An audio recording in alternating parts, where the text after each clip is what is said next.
दोस्तों, आप भारत में हो या भारत के बाहर, मगर ऐसा कौन है जिसने प्रभु श्री राम के बारे में नहीं सुना। जहां जहां हिंदू पहुंचे वहां वहां जय श्री राम का नारा बुलंद हुआ। प्रभु श्री राम के चरित्र सुनते हुए ही हर भारतवासी बच्चे से युवा होता है। श्री रामचंद्र जी का चरित्र इतना पावरफुल, इतना शक्तिशाली है कि इसे सुनने भर से इंसान बुराइयों से बचने लगता है, क्योंकि श्री राम के गुणों और कर्तव्यों का हम इंसानों की बुद्धि पर ऐसा इन्फ्लुएंस पड़ता है कि इंसान का विजडम उसे सही और गलत की समझ दे देता है।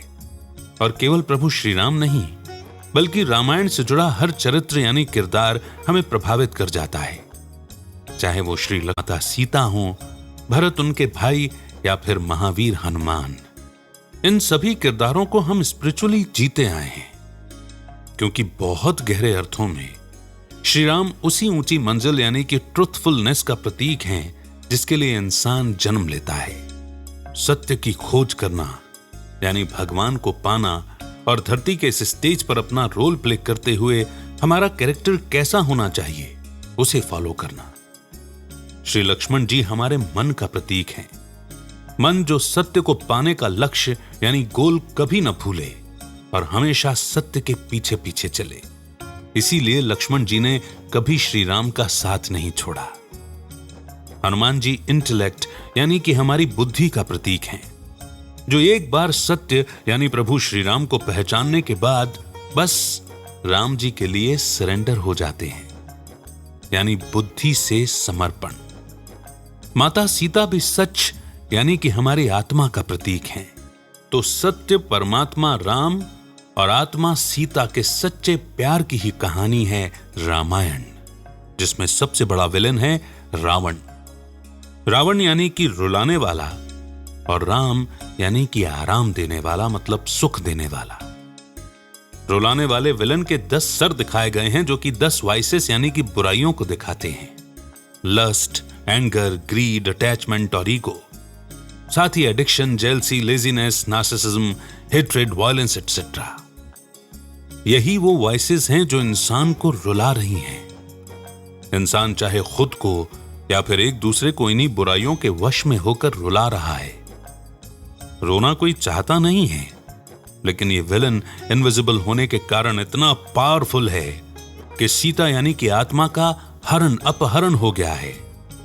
मन नागपाश में बंधा है, यानी कि अट्रैक्शन के कारण बेहोश है, और सिवाय राम के यानी भगवान के द्वारा सिखाई गई अच्छाई के रावण को कोई नहीं मार सकता, संजीवनी बूटी ला नहीं सकता। और रामायण ही वो संजीवनी बूटी है जो इन बुराइयों से बचा सकती है। इसीलिए रामायण हर घर में पढ़ी जाती है। और यही वजह है कि भारत में हर गांव, शहर, मोहल्ले, समाज में रामलीला भी ऑर्गेनाइज की जाती है, स्टेज पर इनेक्ट की जाती है। हर दौर में रामायण पर फिल्में बनी, टीवी सीरियल्स बने और आज भी बन रहे हैं। मगर सोचिए, जबकि आज हर ओर करप्शन है, हर कोई एक दूसरे पर मॉरल वैल्यूज न होने के इल्जाम लगा रहा होता है। ऐसा भी कहा जाता है कि आज की जनरेशन को श्री राम या रामायण के बारे में बिल्कुल भी नहीं पता। मगर ऐसे में भी जब भी हमारी बॉलीवुड इंडस्ट्री ने श्री राम, रामायण या रामलीला के नाम पर कोई भी छेड़छाड़ करने की कोशिश की, तब लोगों ने उसे बर्दाश्त नहीं किया। और वो लोग जो हर जनरेशन से बिलोंग करते थे, फिर चाहे वो संजय लीला भंसाली की फिल्म हो या फिर मनोज मुंतशिर के द्वारा लिखे गए आदि पुरुष के डायलॉग्स। गीगल टीम यहां पर्सनली किसी को पिन पॉइंट नहीं कर रही है, मगर इन एग्जाम्पल्स को केवल रेफरेंस के तौर पर लिया गया है जो हमने ऑब्जर्व किए हैं। तो दोस्तों, इस बार हमने सोचा कि क्यों ना रामायण को गीगल फैमिली तक उसके ओरिजिनल फॉर्म में पहुंचाया जाए। इसीलिए हमने रामलीला को आपके बीच में लाने का डिसीजन लिया। हम बात कर रहे हैं महाकाव्य रामायण की। हमने वाल्मीकि रामायण के मूल यानी कि ओरिजिनल संस्करण को सरल और समझने लायक भाषा में लिखने का और नैरेट करने का प्रयास किया है। हालांकि हम सभी इस बात को जानते हैं कि भारत के ओरिजिनल ग्रंथों को, किताबों को इन्वेडर्स ने कई बार खत्म करने की कोशिश की है, लेकिन फिर भी हमारे ऋषि मुनियों, विद्वानों और दार्शनिकों ने आने वाली पीढ़ी के लिए उसे जैसे तैसे बचा करके रखा और फिर से लिखा। और इसलिए अब यह हमारी जिम्मेदारी है कि हम उनके इस महान कार्य का रिस्पेक्ट करते हुए हमारे महाकाव्यों को पढ़ें, समझें और इन्हें जीवन में उतारें। दोस्तों, यह भी आयरनी है कि हमारे स्कूल कॉलेज के सिलेबस में हमें इन्वेडर्स का, बाहर से आए रूलर्स का इतिहास तो पढ़ने को मिल जाता है, लेकिन हमारे ही महान पूर्वजों का और जिन पर हम प्राउड कर सकते हैं ऐसी हिस्ट्री और खासकर रामायण और गीता जैसे महाग्रंथों को नहीं पढ़ाया जाता। इसी कमी को पूरा करने के लिए गीगल आपके लिए वाल्मीकि रामायण का अवेलेबल ओरिजिनल संस्करण बेहद इजी और इंटरेस्टिंग भाषा में लेकर के आया है। इस महाकाव्य को शुरू करने से पहले इसके बारे में कुछ और बातों को जानते हैं। रामायण मर्यादा पुरुषोत्तम भगवान श्री राम के जीवन पर लिखा गया ग्रंथ है।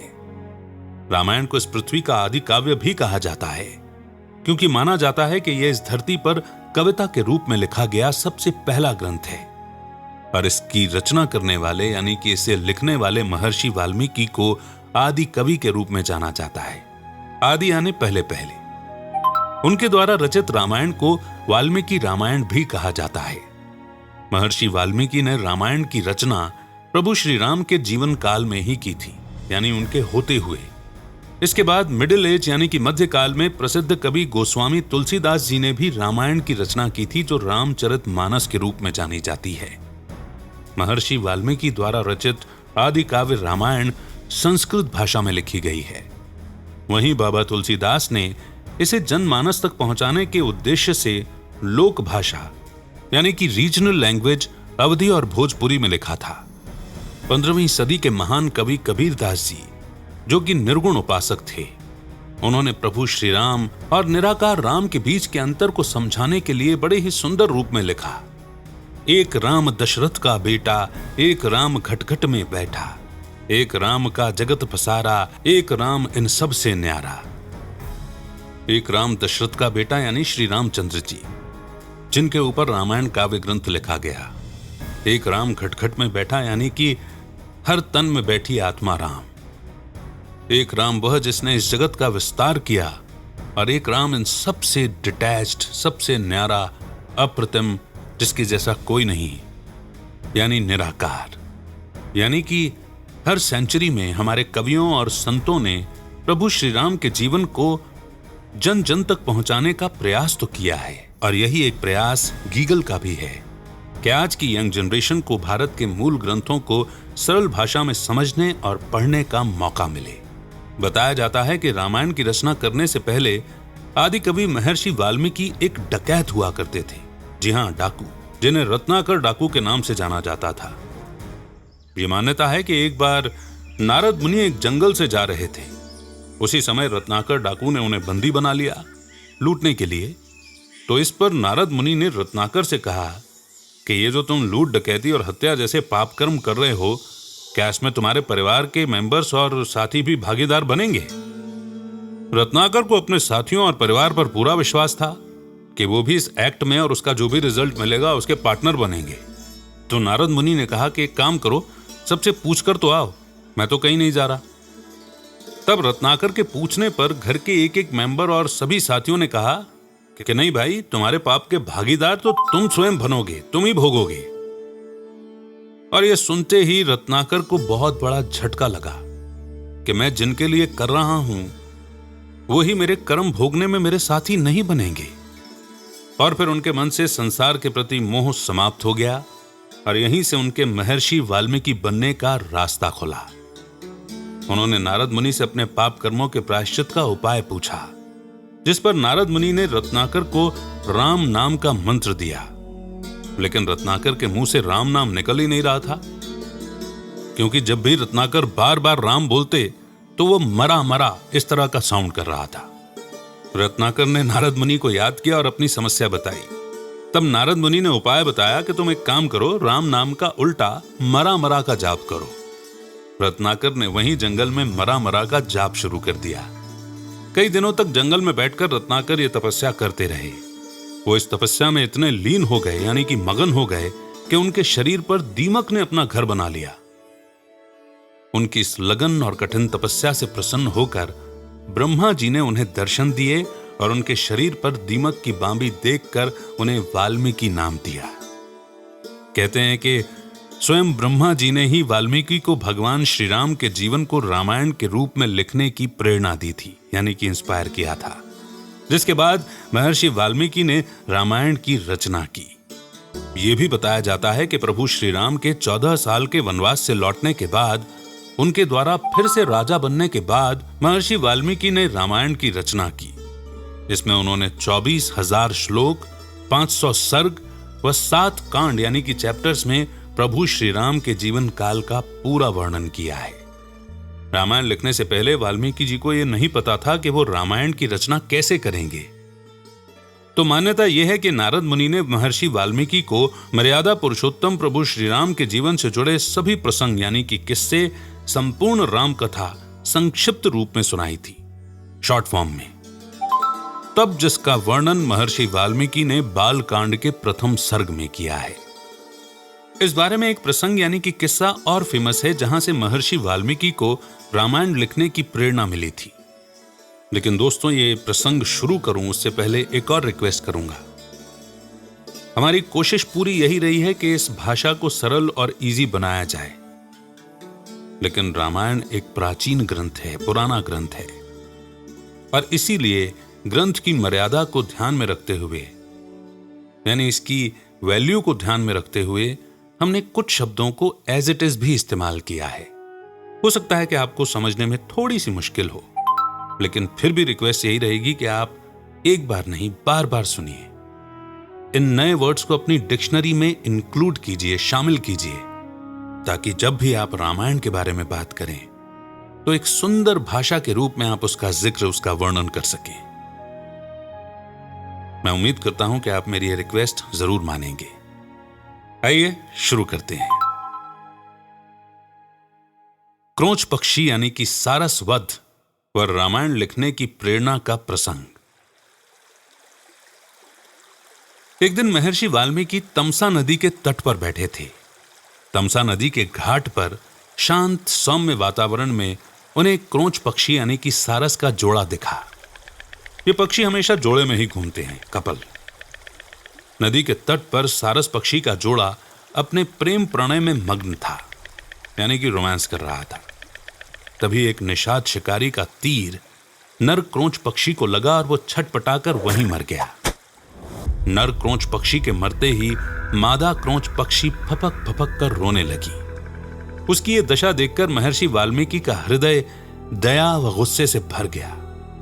उन्होंने उसी समय निषाद शिकारी को शाप देते हुए कहा, शाप यानी कि कर्स, मां निषाद प्रतिष्ठाम तुम गमा शाश्वती समाहा यत क्रौंच मिथुना देकम अवधि काम मोहितम।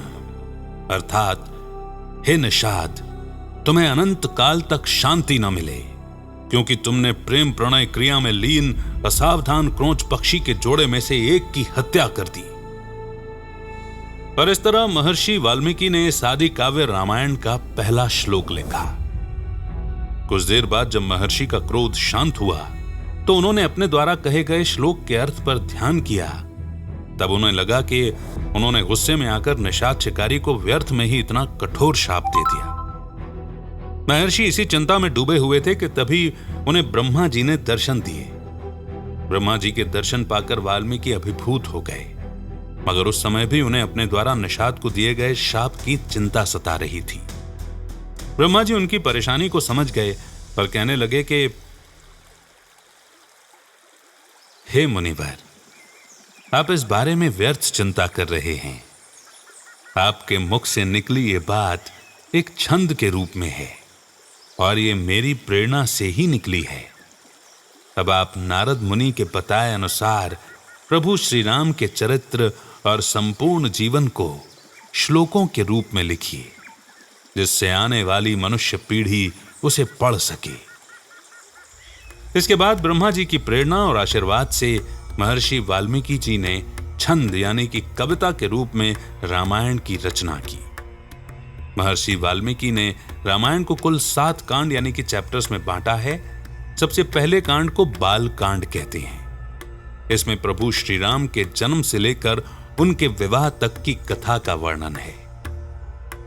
तो आइए प्रभु श्री राम का ध्यान कर इस आदि काव्य की मधुर यात्रा की ओर चलते हैं। चैप्टर 1 बाल कांड। दोस्तों, बालकांड के पहले 7 सर्गों यानी कि सब चैप्टर्स में महर्षि वाल्मीकि ने नारद मुनि द्वारा उन्हें राम कथा का संक्षिप्त वर्णन सुनाना, क्रोंच पक्षी की कथा, रामायण को काव्य रूप में लिखने सहित अयोध्या के राजा दशरथ के राज्य का वर्णन व उनके शासनकाल के बारे में बताया गया है। बालकांड के 8वें सर्ग में महर्षि वाल्मीकि ने अयोध्या के राजा दशरथ द्वारा पुत्र रत्न की प्राप्ति के लिए किए गए अश्वमेध यज्ञ के बारे में बताया है। यह त्रेता युग की बात है। सरयू नदी के किनारे कौशल नाम का राज्य था, जहां इक्ष्वाकु वंश के राजा अज के पुत्र दशरथ राज करते थे। कौशल राज्य की राजधानी अयोध्या नगरी हुआ करती थी, जहां राजा दशरथ अपनी 3 रानियों के साथ रहते थे। अयोध्या नगरी अपनी वास्तुकला के लिए भी जानी जाती थी। ये 12 योजन लंबी और 3 योजन चौड़ी थी। योजन उस समय के मेजरमेंट का टूल था। अगर इसे आज के कैलकुलेशन के हिसाब से समझना हो तो 1 योजन में 8 माइल्स यानी कि 8 मील होते हैं और 1 मील में 1.5 किलोमीटर होते हैं। अयोध्या नगरी को चारों ओर ऊंची ऊंची दीवारों से सुरक्षित किया गया था और दीवारों के बाहर की ओर गहरी खाई थी। नगर के बीचों बीच बहुत बड़ा राजमहल था। राजमहल के चारों ओर चौड़ी व बराबरी दूरी पर बनी सड़कें थीं। इनके किनारे अनेक बड़े भवन बने थे जिनमें प्रजा रहती थी। राजा दशरथ की प्रसिद्धि दूर दूर तक फैली हुई थी। वो बड़े प्रतापी, सौम्य, सदाचारी और बेनेवलेंट राजा थे। लेकिन सभी प्रकार का राज सुख व धन यश होने के बाद भी वे अपने वंश के लिए चिंतित रहते थे।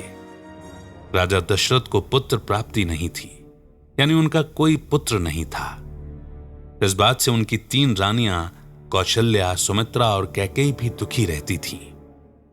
अपने विद्वान और धर्म के जानकार सलाहकारों से चर्चा करने के बाद राजा दशरथ ने पुत्र प्राप्ति के लिए पुत्रेष्टि यज्ञ, अश्वमेध यज्ञ करने का निर्णय लिया।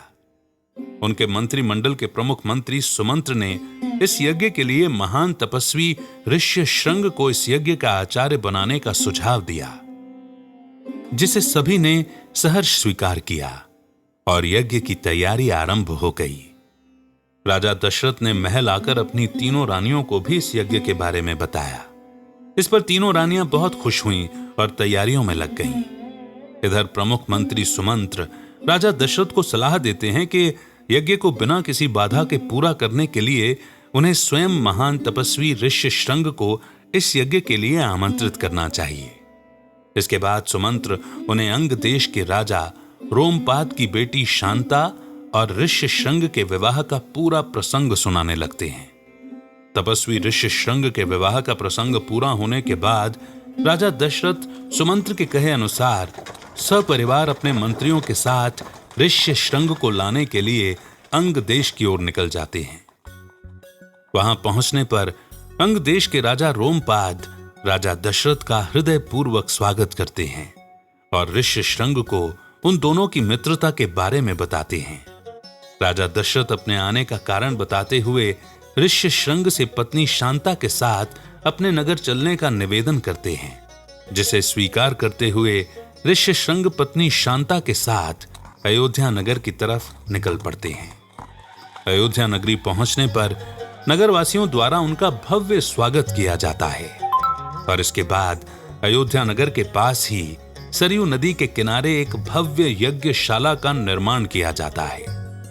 राजा दशरथ वशिष्ठ मुनि से यज्ञ की तैयारी के लिए अनुरोध करते हैं, यानी रिक्वेस्ट करते हैं, जिस पर वशिष्ठ मुनि द्वारा विद्वान ब्राह्मणों व शूरवीर राजाओं को यज्ञ का निमंत्रण दिया जाता है। इन सभी राजाओं में से एक मिथिला के राजा जनक भी थे, आगे चलकर जिनकी पुत्री सीता माता से प्रभु श्री राम का विवाह होता है। सरयू नदी के तट पर शुभ मुहूर्त में पुत्र प्राप्ति के लिए पुत्रेष्टि यज्ञ प्रारंभ होता है। वैदिक परंपरा के अनुसार मंत्र व आहुतियों से यज्ञ किया जाता है। वेद मंत्रों की मंगल ध्वनि से पूरा वातावरण गूंज उठता है। रामायण के 15वें सर्ग में इस बारे में एक रोचक कथा का भी वर्णन मिलता है कि जब इस भव्य और दिव्य यज्ञ का आयोजन चल रहा होता है तो उस समय देवलोक से सभी देवताओं का समूह, गंधर्वों और पृथ्वीलोक से ऋषि महर्षियों का समूह भी यज्ञ में उपस्थित होते हैं। महर्षि वाल्मीकि ने इस बारे में लिखा है कि इन सभी देवताओं, गंधर्वों और ऋषि महर्षियों ने सृष्टि के रचयिता ब्रह्मा जी को अपनी परेशानी के बारे में बताया। उन्होंने ब्रह्मा जी से कहा कि हे प्रभु, पृथ्वीलोक पर रावण नाम का एक राक्षस है जिसे आपका अमर वरदान प्राप्त है। रावण बहुत ही अत्याचारी है और सभी को बहुत कष्ट दे रहा है। जब मन चाहे वो ऋषि मुनियों की तपस्या में बाधा डालकर उन्हें परेशान करता है।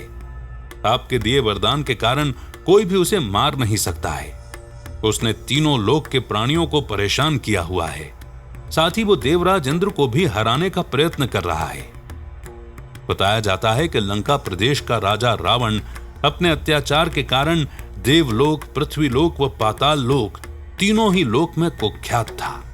लेकिन रावण इतने अवगुण होने के बाद भी शास्त्रों का जानकार था। उसकी इच्छा थी कि वो पूरे ब्रह्मांड में सबसे ज्यादा ताकतवर बने। इसीलिए उसने ब्रह्मा जी की कठिन तपस्या करके उन्हें प्रसन्न किया था। रावण की तपस्या से खुश होकर ब्रह्मा जी ने उसे एक वरदान मांगने के लिए कहा था। इस पर रावण ने ब्रह्मा जी से वरदान मांगा था कि कोई भी गंधर्व, यक्ष, देवता या राक्षस उसे नहीं मार सके। ब्रह्मा जी के इसी वरदान के कारण सभी लोकों में रावण के अत्याचार का आतंक था। ब्रह्मा जी ने सभी देवताओं, गंधर्वों और ऋषियों की बात सुनकर कहा कि रावण मनुष्यों को बहुत ही छोटा व कमजोर समझता है। इसीलिए उसने वरदान मांगते समय केवल गंधर्व, यक्ष, देवता व राक्षसों के हाथ से नहीं मरने की मांग की थी और इसीलिए अब एक मनुष्य के हाथों ही उसका वध होगा। इस बात को सुनकर सभी देवता व महर्षि बहुत प्रसन्न हुए। बताया जाता है कि इसी समय भगवान विष्णु भी अपने गरुड़ वाहन पर सवार हो वहां पहुंचते हैं। सभी देवताओं व ऋषि मुनियों ने अपनी समस्या बताते हुए उनसे आग्रह किया कि हे प्रभु, अयोध्या के राजा दशरथ धर्मज्ञ, उदार व शूरवीर हैं। उनकी तीनों रानियां भी ह्रीम, श्रीम और कीर्ति इन तीनों देवियों के समान हैं।